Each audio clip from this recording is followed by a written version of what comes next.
우리는 지난주에 기독교 신앙의 대명제인 하나님은 사랑이시다. 우리가 첫 번째 하나님의 사랑에 대한 명제와 정의를 살펴봤습니다. 하나님은 사랑이시다라고 해서 하나님은 니꼬로 사랑이다 그렇게 말하는 건 아닙니다. 하나님이 사랑이시다는 것은 하나님의 본질적인 성품, 속성 중에 하나가 뭐냐? 바로 사랑의 성품이라는 뜻입니다. 여러분, 성경에 보면 하나님은 여러 가지 정의합니다. 하나님은 빛이시다, 하나님은 소멸하는 불이시다, 하나님은 창조주다, 하나님은 거룩한 하나님입니다, 하나님은 전지전능 하나님은 치료하시는 라파가 되시는 하나님입니다, 하나님은 자비와 은혜가 많으신 하나님입니다 라고 하는 목자가 되신 하나님, 아버지가 되신 하나님, 다양한 용어로 하나님에 대해서 우리에게 묘사해서 하나님이 어떤 분인가를 다각적으로 우리에게 여러분 인식시켜주고 있습니다. 그런데 그 중에서 오늘 사도 요한은 요한 1서에서 하나님은 사랑이다라고 하는 이 대명제를 한 번도 아니라 오늘 우리가 지난 시간에 우리가 함께 살펴봤지요. 바로 하나님은 사랑이시다라고 하는 표현을 우리가 8절에서 살펴봤는데, 또 여러분 오늘 본문에 보면은 함께 우리가 살펴볼 말씀에 보면 하나님은 사랑이시다라고 두 번째 우리에게 정의를 내리고 있다라고 하는 사실이죠. 여러분, 그만큼 사랑은 매우 중요한 요소가 아닐 수가 없습니다. 여러분, 사랑은 우리와 공유될 수 있는 성품이기 때문에 그렇습니다. 여러분, 우리 하나님의 다양한 성품이 있지만 우리가 공유할 수 없는 성품이 있어요. 전지전능하신 하나님, 공유할 수 없죠. 전지하고 전능한 건 하나님밖에 없습니다. 그런데 여러분, 사랑이라는 성품은 하나님만이 갖고 있는 것이 아니라 우리도 그 사랑을 우리도 가질 수 있는 것이 바로 이 사랑이라고 하는 사실이겠죠. 특별히 여러분, 사랑은 우리 기독교 신자의 정체성을 얘기해 주는 것입니다. 이 사람이 하나님께 속한 사람인가 속하지 않은 사람인가, 그걸 무엇으로 확인한다는 겁니까? 바로 사랑으로 확인해 볼 수가 있다라고 하는 사실이죠. 근데 이 사랑이 어떻습니까? 여러분, 추상적인 것이 아니라 역사 속에 나타났어요. 어떻게 나타났다고 말했죠? 독생자를 내어주셨다 그랬어요. 독생자라는 것은 하나님이 가장 사랑하는 위아들 내어주셨어요. 왜 내어주셨죠? 우리를 살리기 위해서 독생자를 내어주셨다는 겁니다. 다시 말해서 하나님의 사랑은 추상적이고 우리가 가늠해 볼 수 없는 게 아니라는 겁니다. 워낙 그 사랑이 뛰어나고 그 사랑의 깊이와 넓이와 높이가 너무나 커서 우리 인간의 이성으로 그거를 담보할 수가 없다라고 하는 것이지, 하나님의 사랑을 우리가 여러분 측량할 수가 없다라고 하는 말은 아니라는 사실이죠. 역사 속에 나타났습니다. 독생자로 나타나셨고 저와 여러분을 구원하기 위해서 화목제물로 되셨고, 그리고 뭡니까? 우리가 먼저 사랑한 게 아니라 하나님이 먼저 우리에게 사랑한 거로 이렇게 나타났다는 사실이죠. 오늘 우리가 함께 살펴보는 11절에서 우리가 시간 닿는 데까지 우리가 함께 살펴보겠지만, 두 번째 사도 요한의 권면이 나옵니다. 11절에 보니 사랑하는 자들아, 7절에도 사랑하는 자들이었고요, 4장 1절에도 사랑하는 자들, 아가페토스라는 단어를 썼다고 말씀드렸죠. 헬라에서 페토스라는 단어가 나오면요, 에토스라면 수동태예요. 수동태. 그러니까 내가 사랑하는 게 아니라 사랑하심을 입은 자라는 뜻입니다. 사도 요한이 사랑하심을 입은 자들. 오늘 두 번째 사도 요한이 권면하는 바가 뭘까요? 바로 이 사랑하는 자들에게 말하기를 11절에 하나님이 이같이 우리를 사랑하셨은즉 우리도 서로 사랑하는 것이 마땅하다 그랬어요. 오늘 사도 요한은 두 번째 사랑의 정의를 이제 얘기할 텐데, 먼저 저와 여러분을 향해서 여러분 권면의 말을 하고 있어요. 권면의 말을. 어떤 말입니까? 마땅하도다 있어요. 이게 여러분 오페이로라는 헬라 단어 썼는데, 이게 어디서 나왔냐면은 이게 이제 경제에서 나왔어요. 경제. 그게 뭐냐면 물물교환할 때 우리 보면은 채권자와 채무자가 있잖아요. 그죠? 빚을 준 사람은 우리가 이제 채무자라고 말하고, 빚을 또 꿔준 사람은 채권자라고 말하는데, 여기서 오페로라는 이 단어는 어디서 나온 거냐면 빚진 자라는 겁니다. 빚진 자라는 사실이죠. 그러니까 이 마땅하다는 단어는 여러분 대단히 강한 용어를 쓴 거예요. 되게 강한. 뭡니까? 왜 사랑을 실천해야 되냐면 우리는 빚을 진 자이기 때문에 마땅히 뭡니까? 사랑을 실천해야 된다는 거예요. 사랑을 실천해야 된다는 거예요. 그런데 11절에 보면 사랑한 자들은 하나님이 이같이 우리를 사랑하셨다 그래서 이같이라는 거는 여러분 이 비교 접속사인데 이같이 여러분 요한복음 3장 16절도 맞죠? 하나님이 뭐라고요? 이처럼 그것은 바로 앞에 있는 문장을 비교하고 있는 거예요. 앞에 있는 문장의 9절과 10절이 어떤 말씀이었죠? 하나님의 사랑에 대한 본질을 진술했잖아요. 9절에 보면 하나님의 사랑이 우리에게 이렇게 나타난 바 되었으니 하나님이 자기의 독생자를 세상에 보내시면 그로 말미암아 우리를 살리라 하심이라. 사랑은 여기 있으니 우리가 하나님을 사랑한 것이 아니요 하나님이 우리를 사랑하사 우리 죄를 위해 속하기 위하여 화목제물로 그 아들을 보내셨음이라. 이런 사랑을 입은 자라면 뭡니까? 마땅히 사랑을 실천해야 된다는 거예요. 우리가 성경에 보면 이와 비슷한 이야기가 여러분 아시다시피 마태복음 18장에 우리 주님의 그 비유의 말씀이지 않습니까? 18장 23절에서 35절에 보면 1만 달란트 빚진 자가 있었어요. 1만 달란트를. 이게 여러분 달란트라는 거는 무게인데 23.24kg. 이게 이제 무게단이에요. 사실 무게단이. 근데 1만 달란트면 지금 전에 이제 주석을 보니까 그때는 이제 수천억이다 이렇게 했지만 지금 현재 이제 주석가들은 금시세를 잘 모르시니까 지금은 조로 넘을걸요. 그렇죠? 어마어마한 거죠. 1만 달란트를 빚졌다고 얘기하는 건 뭡니까? 갚을 수가 없는 거예요. 평생 일을 해도 못 갚는 돈이에요. 그러니까 주인이 돈을 빌려준 이 채권자가 뭐라고 말합니까? 이 돈 빨리 갚으라고. 1만 달란트 빚진 자에게 네 몸, 네 자녀, 네 집 다 팔아서 갚아! 그렇게 했더니 시간 좀 주십시오. 제가 갚을 테니. 뭐 갚을 수 없죠. 시간 달라. 이런 이 참 자비를 구하는 이 모습을 보면서 주인이 긍휼의 마음이 생겨서 그래 됐다. 불쌍히 여기사 탕감해 줬어요. 돌아가라고. 1만 달란트를 탕감해 줬어요. 근데 이 사람이 가다가 어떻습니까? 자기 동간 같은 자기의 직장 동료를 만났는데 100데나리온을 빚졌어요. 100데나리온은요 사실은 3개월 정도 일하면 다 갚을 수 있는 돈이에요. 사람의 노력을 충분히 감당하고 갚을 수 있는 돈인데 이 사람의 멱살을 잡더니 이 돈 안 갚은 빨리 갚으라니까 갚겠다고 했더니 이 사람을 잡아다가 감옥에다 가둔 거예요. 그러니까 이 소식이 주인의 귀에 들어온 거예요.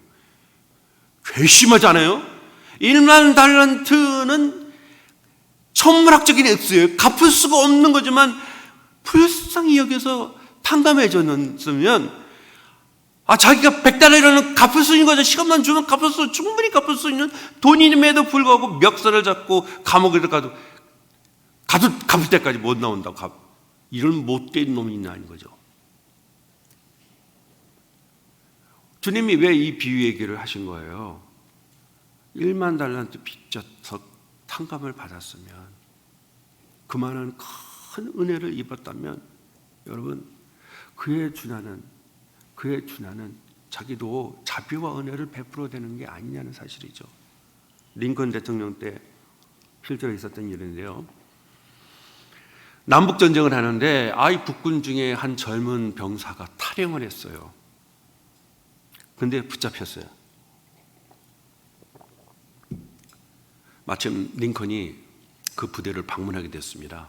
군법회의가 펼쳐졌는데 사형이에요. 그 당시 북군의 군 규율은 사형입니다. 그래서 형집행령을 내렸어요. 근데 마침 링컨이 그 부대를 방문했는데 그 젊은 청년을 보니까 참 너무 딱한 거예요. 그래가지고 대통령이 특별 사명령을 내려가지고 젊은이 보고 한번 내가 기회를 줄 테니까 반성하고 다시금 싸우겠느냐 했더니 그렇게 더 싸우겠다고. 그래가지고 사면령을 내려서 그 탈영병을 용서해 줬어요. 그런데 이 친구가 전쟁터에 나가서 싸우다가 전사했어요. 그래서 이제 시신을 수습하면서 주머니에 보니까 웬 주머니에 편지 같은 게 들어있어요. 근데 그 편지에 보면 어머니에게 보내는 편지예요. 그 어머니에게 어떤 내용이냐면, 내가 탈영을 해서 나는 마땅히 죽을 수밖에 없는 나를 우리 링컨 대통령께서 나를 사면해 줬다면 내가 이 한 목숨 바쳐서 이 조국을 위해서 마땅히 싸워야 되는 것이 아니겠습니까? 그런 글을 쓰는 거예요. 자기 이미 사형 판결을 받아서 처형을 받아야 되는데 대통령이 사면해서 살았지 않습니까? 너무 그 은혜에 감사해서 전쟁터에서 최전방에 나가서 싸우다가 죽은 거예요. 이게 은혜를 아는 거잖아요. 자기 은혜를 알면은 그 은혜에 준하는, 그 은혜에 보답한 삶을 살아야 되는 게 아니야 이거죠. 오늘 사도 요한이 말이 바로 이걸 말하고 있습니다. 독생자를 내어주셔서 우리를 살려주셨고, 주님이 우리의 화목제물이 되셔서 우리를 구원해 주셨다고 한다면, 사랑하심을 입은 성도라면 어떻게 되는 겁니까? 마땅히 너희들은 빚진 자와 같은 마음으로, 내가 그 빚을 갚겠노라라고 하는 그런 마음으로 사랑을 실천해야 되는 게 마땅하냐. 은혜를 입은 사람이라면 마땅히 사랑을 실천해야 되는 게 아니냐는 거죠.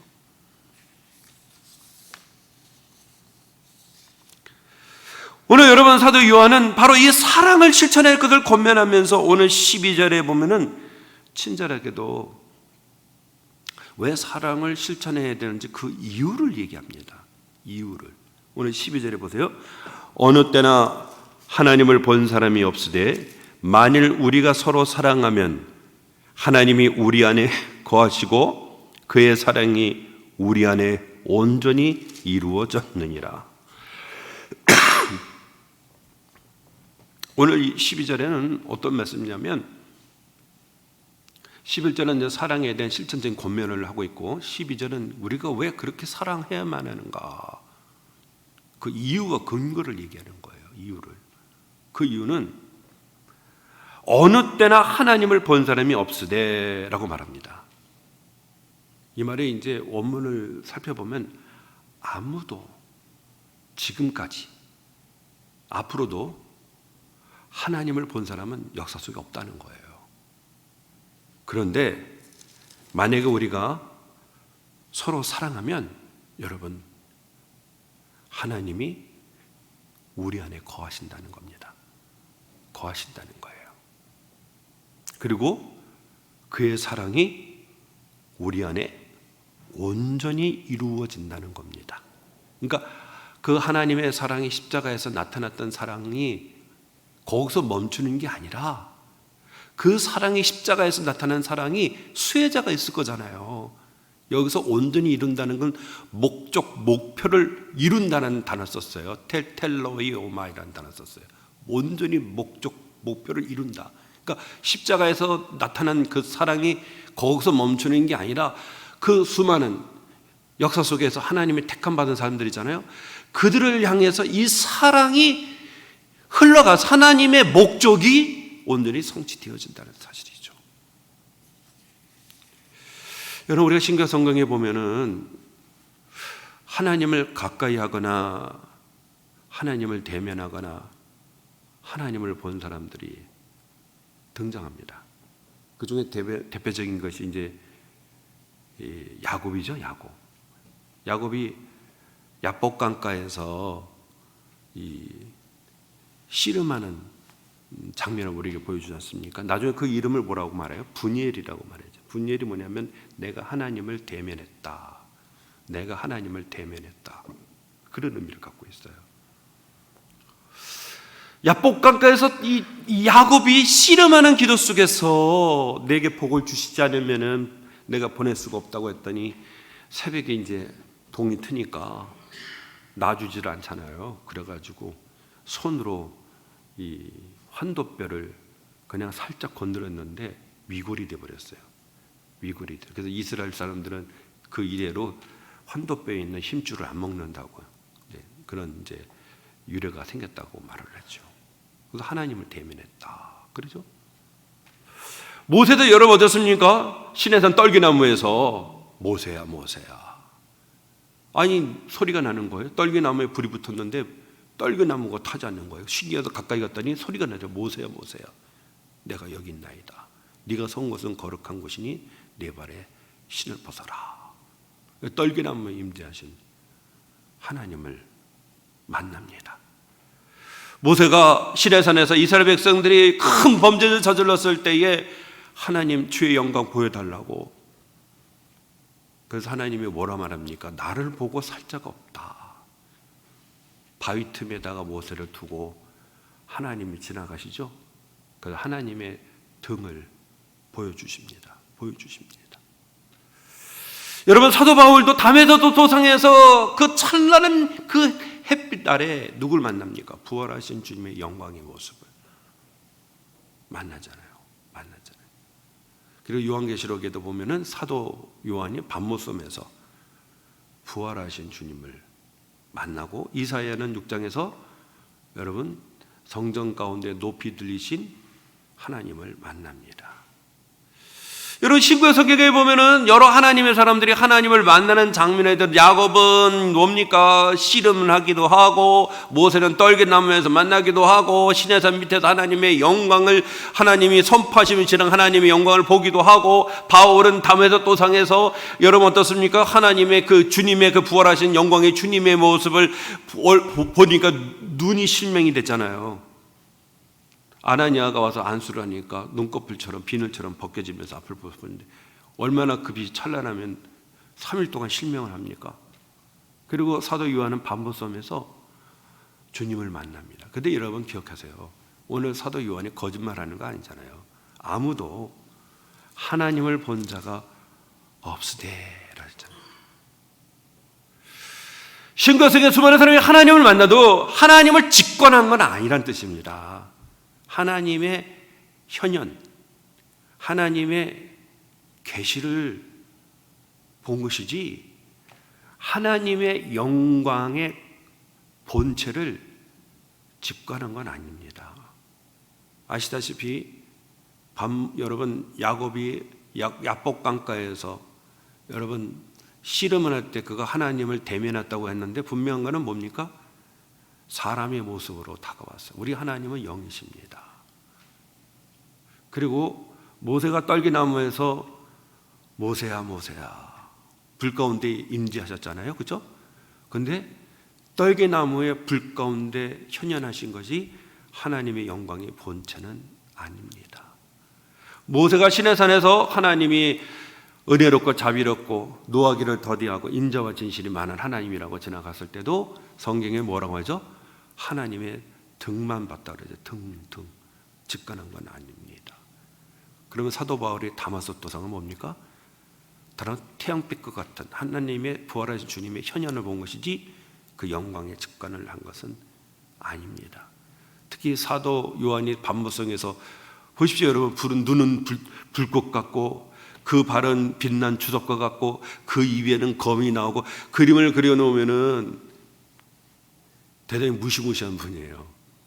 상징적인 모습이에요. 그래서 이거를 뭐라고 말하냐면 하나님의 현현과 하나님의 계시다 이렇게. 그러면 현현이라는 것은 뭐냐면 하나님을 직접 보면은 우리는 죽습니다. 하나님을 보고 살 자가 없어요. 바울도 그 찬란한 태양빛 그 빛 잠깐 스쳤는데도 불구하고 눈이 장님이 되어버렸잖아요.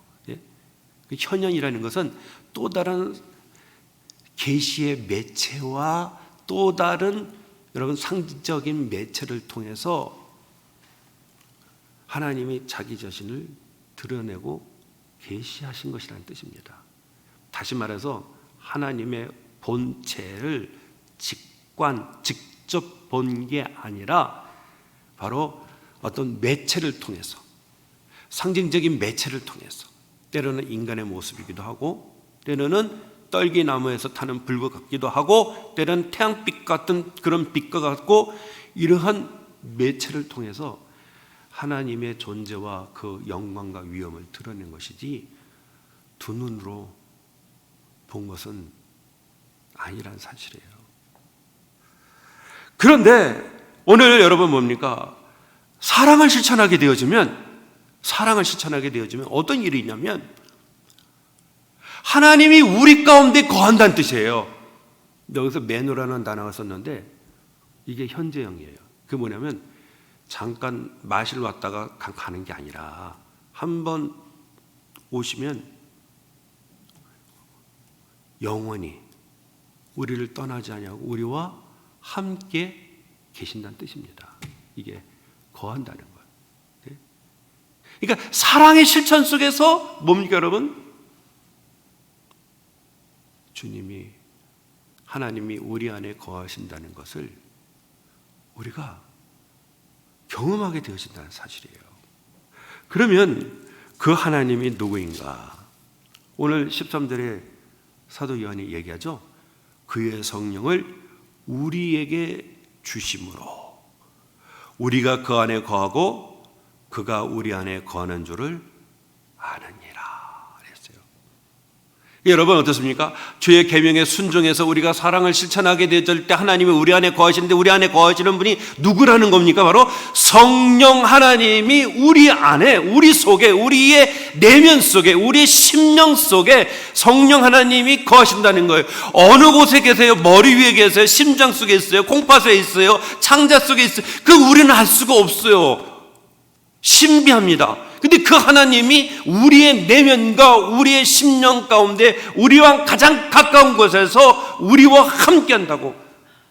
우리 요한복음 14, 16절에 보면 주님이 제자들에게 떠난다는 말씀을 하시면서 뭐라고 얘기했습니까? 나를 대신해서 다른 보혜사를 보내시겠다고 했죠. 그리고 너희들 뭐라고요? 고아처럼 버려두지 않을 것이다 그랬어요. 마태복음 28장 마지막 절에 뭡니까? 내가 세상 끝날 때까지 너희와 함께하리라고 말씀하셨어요. 여러분 예수 그리스도를 우리의 구주로 모시고 우리 하나님의 성품을 우리가 삶 속에서 우리 형제들에게 드러나는 때에 그것은 곧 우리 안에 누가 거하시고 계시다는 겁니까? 바로 하나님이, 성령 하나님이 우리 안에 거처를 두고 우리 가운데 거하신다는 사실이죠. 그리고 고린도전서 3장 16절에 이러면서 너희는 하나님의 성전이고 하나님의 성령이 너희 안에 거하시는 것을 알지 못하느뇨 라고 말하잖아요. 너희는 뭐라고요? 고린도 교회 성도들을 가리키는 겁니다. 곧 우리를 가리키는 거죠. 너희는 뭐라고요? 하나님의 성전인 것과 하나님의 성령이 너희 안에, 너희 가운데 거하시는 것을 알지 못하느냐라고 말씀하고 있죠. 그래서 여러분 이거는 개인에게도 포함되지만 교회 전체를 향해, 너희라는 건 복수잖아요 여러분. 교회 전체에 향한 바울의 권면의 말이에요. 우리 예수를 믿을 때에 여러분 하나님의 사랑이 먼저 나타났다고 말합니다. 우리는 먼저 하나님을 사랑할 수가 없어요. 로마서 3장에 보면 의인은 없느니 하나도 없으며 하나님을 찾는 자도 없다라고 말했어요. 로마서 5장에 보면 우리는 죄인이고 하나님 앞에 원수가 된 자고 반역자입니다.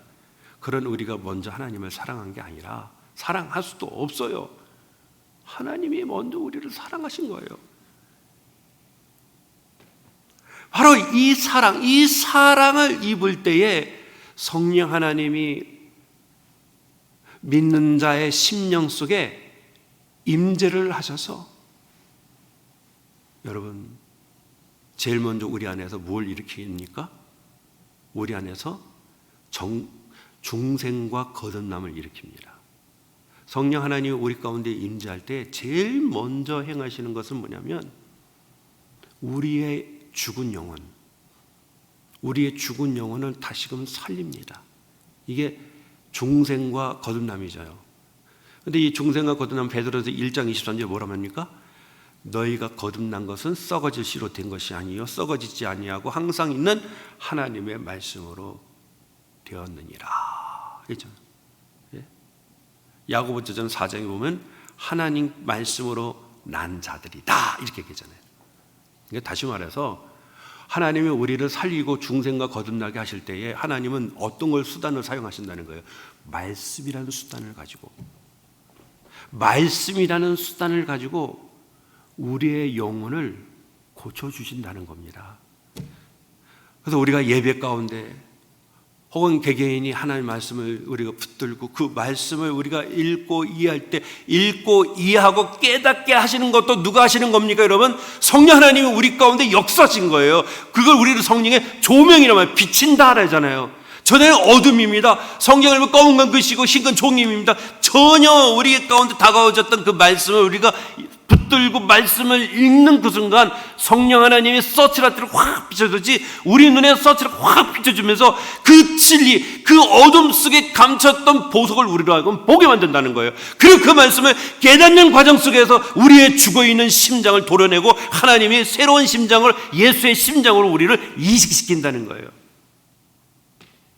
중생과 거듭남의 역사를 이 말씀을 통해서 여러분 역사하는 겁니다. 말씀으로. 이때에 우리 안에 어떤 일이 벌어집니까? 1차적인 부활이 일어나는 거예요. 많은 분들이 부활하면은 마지막 종말에 주님이 재림하실 때 천사장 나팔소리와 함께 죽은 자들이 일어나는 것만 생각하지만요, 여러분 1차적인 부활과 2차적인 부활이 있어요. 1차적인 부활은 영혼의 부활입니다. 2차적인 부활은 육체의 부활이에요. 예수를 믿고 성령이 우리 안에 거하시는 그 순간에 우리의 죽어있는 영혼을 깨우고 살려서, 그걸 뭐라고 다른 말을 하죠? 새 생명을 주신다는 말하고, 또 다른 말은 뭐라 하죠? 새로운 피조물이라고 말을 하고, 또 다른 말은 뭡니까? 옛사람을 벗어버리고 새 사람이 되었도다 이라고 말하죠. 다 같은 의미예요, 여러분. 사도 바울이 다양한 용어로 우리에게 설명을 해주고 있지만 그 함의하는 바는 다 똑같은 의미입니다. 우리 안에 여러분 부활이 일어납니다. 그리고 하늘의 생명을 갖습니다. 새로운 창조의 회복의 역사가 우리 안에 일어난 거죠. 그래서 새로운 피조물이라고 말하는 거죠.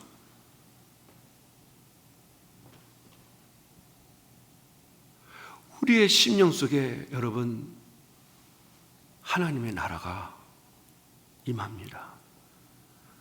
그때 어떤 일이 일어나느냐, 우리 안에서 여전히 우리의 육체는 죄로 인해서 무너진 육체거든요.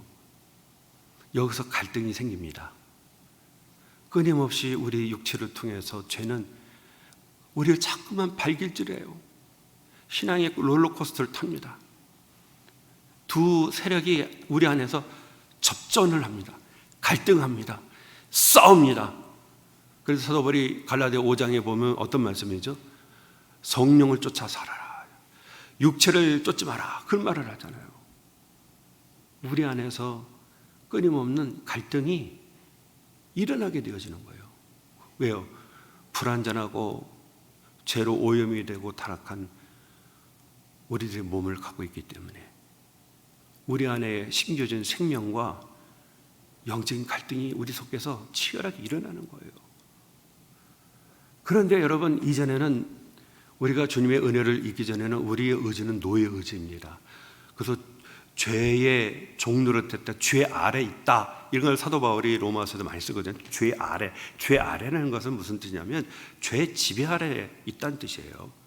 죄가 왕노릇하고 있었어요. 그런데 성령 하나님이 우리 죽은 영혼을 살리면서 우리 안에 영혼이 부활하면서 새 생명을 얻으면서 그걸 또 다른 말 다시 살았다나 그러잖아요.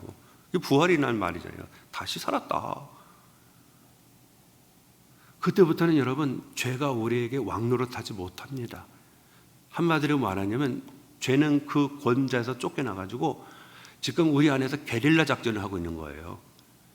옛날에도 아시다시피 6.25 때 여러분 인천 상륙작전을 딱 하면서 서울이 수복이 됐잖아요. 그래서 대통령이 서울로 다시 복귀했어요. 정부 청사도 다시금 들어왔어요. 그런데 남한에 어떤 일이 벌었죠? 지리산에 무장공비들이 들어가가지고 한동안 거기서 끊임없이 갈등하고 싸웠지 않습니까? 거의 전쟁 같은 수준 전쟁을 했잖아요.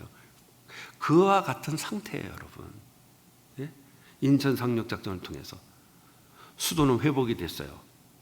그런데 아직도 그 일부분이 남아가지고 게릴라 작전을 하면서 괴롭히고 있는 거죠. 이게 주님이 마지막 부활 때까지 우리의 영적인 실상입니다. 이게. 그래서 끊임없이 우리는 이 죄와 싸워가면서 어떻습니까?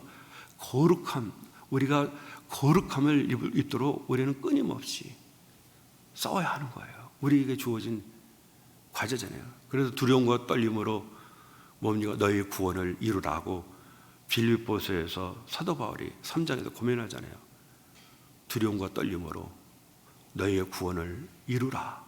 너희 안에서 소원을 두고 하나님이 기쁘신 뜻을 따라 우리 안에 소원을 두고 행하신다 그러잖아요. 그래서 우리 안에 거하시는 성령이 우리의 마음에 소원하는 마음을 주십니다. 어떤 마음이죠? 하나님을 갈망하는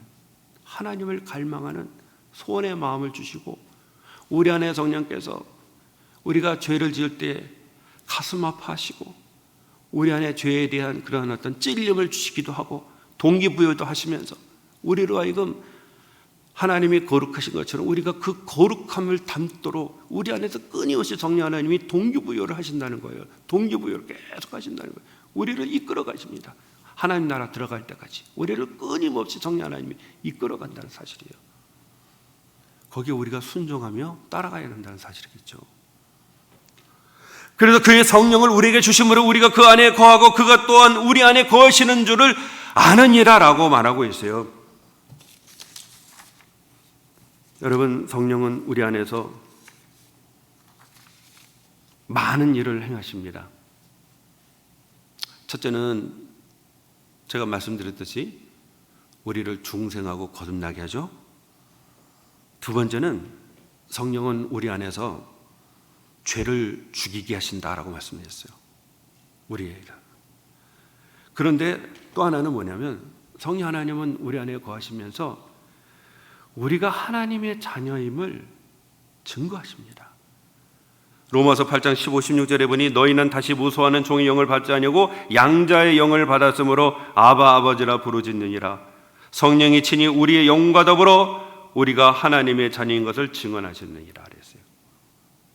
그래서 여러분, 성령 하나님이 우리 안에 거하시면요, 하나님을 아바 아버지라 부른다는 것은 하나님의 자녀라는 확신을 심어준다는 뜻입니다. 확신을 심어주신다는 거예요. 내가 하나님의 자녀가 됐다는 것을 확신을 심어준다는 거예요. 우리 안에서 확신을. 그리고 또한 성령 하나님은 우리 안에서 어떤 역사하시냐면 그리스도를 닮게 하십니다. 로마서 8장 29절 그 아들의 형상을 본받게 하기 위하여 라고 말했어요. 그리스도를 닮기를 원하는 소망하는 마음을 우리 안에서 일으키신다는 거예요. 성령 하나님께서. 또한 성령 하나님은요, 연약한 우리를 위해서 기도하십니다. 로마서 8장 26절에 보니 성령도 우리 연약함을 도우시나니 말할 수 없는 탄식으로 우리를 위해 친히 간구하시느니라 하셨어요. 말할 수 없는 탄식으로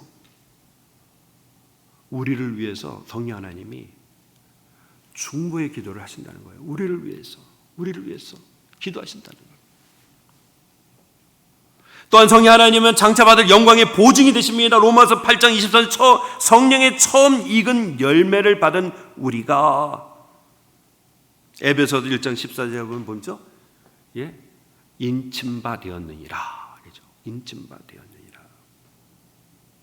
이것이 성령께서 우리 안에서 역사하시는 다양한 일입니다. 우리의 영혼을 살리시고 우리의 마음에 거룩의 열망을 주셔서 그리스도를 닮아가게 하시고, 또 우리 안에서 하나님의 비전을 심어주셔서 하나님의 그 비전과 영광을 위해서 살아가도록 우리를 이끌어 주시고, 우리를 위해서 연약한 저와 여러분이 마땅히 기도해야 되는데 기도치 못하는 것을 위해서 우리를 위해서 기도해 주시고, 우리 안에 확신을 불어주셔서 우리가 하나님의 자녀, 하나님의 백성됨을 우리 안에서 또 지원케 해주시고, 주님이 오시는 그날까지 우리의 영혼을 안전하게 지켜주시는 분이 누구냐? 바로 성령 하나님이시라는 사실이죠. 여러분, 성령 하나님이 우리 안에 거하고 계심을 확신합니까? 믿고 확신하고 있습니까? 우리 안에서 성령 하나님이 역사하고 있다는 것, 동기부여하고 있다는 것, 소원하는 마음을 주시고 있다는 것, 우리를 이끌고 있다는 것, 여러분 확신하고 계십니까? 사도 요한은 말합니다. 우리 안에 형제를 사랑하는 그곳에 여러분 하나님의 영이 저와 여러분 가운데 거하고 계시다는 확실한 증거입니다. 웨슬레가요 어느 모임에 참석을 했었어요. 근데 그 모임에 참석한 성도들 가운데 아주 가난한 과부가 있었어요. 근데 그 모임에 이제 사람들에게 빵을 이렇게 나눠줬는데 정말 하루에 한 끼도 먹기 힘든 이 과부가 자기가 빵을 주니까요. 그 빵을 자기 몫이잖아요. 근데 그 빵을 자기가 먹는 게 아니라 자기 주변을 둘러보니까 자기보다 더 어려운 사람이 있는 거예요. 근데 자기가 받은 그 빵 정말 제대로 먹지 못했어요. 근데 그 빵을 자기보다 형편이 어려운 사람에게 빵을 주는 거예요. 웨슬레가 집회를 인도하면서 이런 말을 했어요. 그곳에서 나는 하나님이 임재하고 계시다는 걸 보았습니다. 그곳에 하나님이 임재하고 있다는 것을 나는 보았습니다. 이 여인의 그 빵을 당연한 몫인데 그거를 자기보다 더 어려운 사람을 먼저 생각하고 나눠주는 그 모습 속에서 그 하나님의 사랑을 보면서 하나님이 이곳에 임재하고 있구나. 웨슬레가 그걸 보았다는 겁니다. 허드슨 텔러가 중국 선교 중에 극심한 가난을 겪었습니다. 어느 날은 가진 돈이 거의 없었는데 마침 보니까 더 어려운 가정을 만나게 되었어요. 자기도 가진 것이 없어요. 후원을 못 받았어요. 지금 대단히 궁핍당 가운데 마지막 몇 푼밖에 없었어요. 근데 보니까 너무 어려운 가정이 있는 거예요. 근데 그거를 주머니에서 꺼내다가 그 성도에게 나눠준 거예요.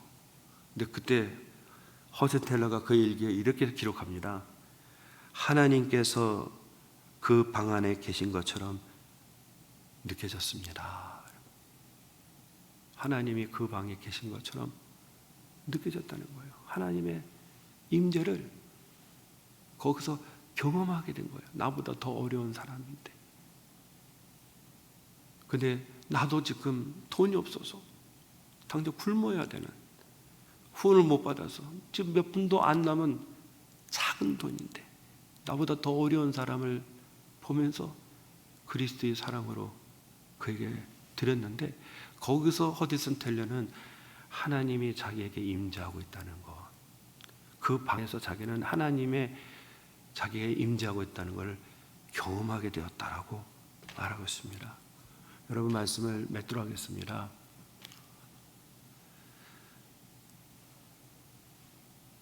사랑은 우리가 보지 못했던 그 하나님을 이 땅 가운데 경험하게 하는 것이 사랑입니다.